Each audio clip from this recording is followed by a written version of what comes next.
હું વાંઢો છું, એટલે કે કુંવારો છું. તમે બધા જાણતા હશો કે કુંવારા માણસને કેટલી કેટલી તકલીફ થાય છે. આજે હું તમને જણાવું છું કે મારે કેવી કેવી મુસીબતોનો સામનો કરવો પડે છે અને હું તેમાંથી કઈ રીતે પસાર થાઉં છું. મિત્રો, હું અઠવાડિયામાં 4 થી 5 વાર લારી અંકારું છું, એટલે કે 5 વાર ડંકી ધમી નાખું છું અને પાતાઓમાંથી આવતું પાણી જમીન ઉપર ઢોળાઈ જાય છે. કારણ કે મારી પાસે પાણી ભરવાની કુંડી નથી, એટલે જમીન ઉપર નાખવું પડે છે. તમે વિચારી શકો છો મિત્રો, મારે કેટલી બધી તકલીફ છે.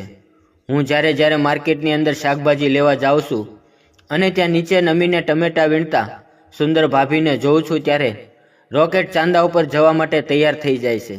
ગાજર કે કાકડી વીણતા માસીને જોઈને મને એમ થાય કે મારી વાડીમાં પણ ગાજર કાકડી કોઈને પસંદ આવે અને કોઈ તેને ખાય. કાકીના આંબે લટકતી કેરીઓ જોઈને મને એમ થાય કે હું પણ આંબા ઉપર ચડી જાઉં અને બેઠા બેઠા કેરીઓ ખાઉં, તેનો રસ પી લઉં અને મોજ કરી લઉં. પણ શું કરું, આ બધું સપનામાં જ શક્ય છે. અવારનવાર ગામની મોટી ઉંમરની મહિલાઓ અને ગામના લોકો મને સલાહ આપે છે કે ખોટા કામ બંધ કર, તારું શરીર તો જો કેવું થઈ ગયું છે.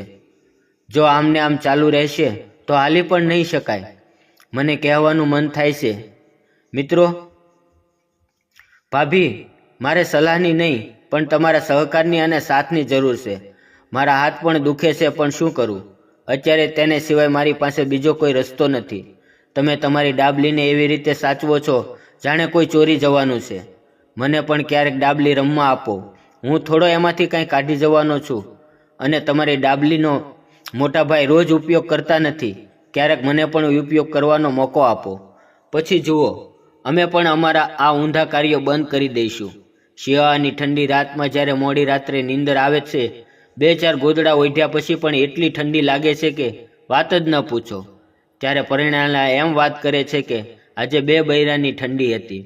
એલા ગાંડા, અહીં એકનો પણ તોડ નથી અને તું 2ની વાત કરા છો. જ્યારે મિત્રો ભેગા થાય ત્યારે કહે છે કે મોટા, કેટલી વાર લારી કરા છો.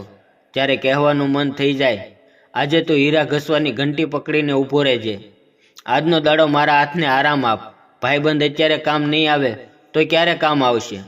પણ કોઈ સહકાર દેતું નથી. સલાહ દેવતા બધાને આવડે છે.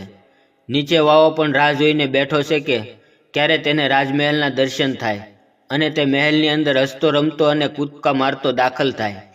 મન મોટું રાખો મોટા, આજે નહીં તો કાલે તમને પણ નાનો નહીં તો મોટો ખાડો નાહવા માટે મળશે. તેદી પાછા પગલાં ન ભરતા. વર્ષોથી સંઘરી રાખેલી ઈચ્છાઓના ઘોડાને છૂટા મેલીને બારે મેઘ ખાંગા થાય એમ વરસી જજો.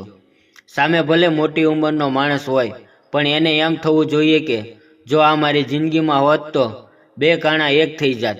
મિત્રો, આવતીકાલે આપણે સાંભળશું વાંઢાની વેદનાનો એ વિડીયો. જોવા માટે આ વિડીયોને લાઈક અને ચેનલને સબસ્ક્રાઈબ જરૂર કરી દેજો. ફરીવાર મળશું એક આવા નવા વિડીયોમાં, એક નાની એવી વાર્તામાં. ત્યાં સુધી આવજો. વિડીયો જોવા બદલ તમારો ખૂબ ખૂબ ધન્યવાદ.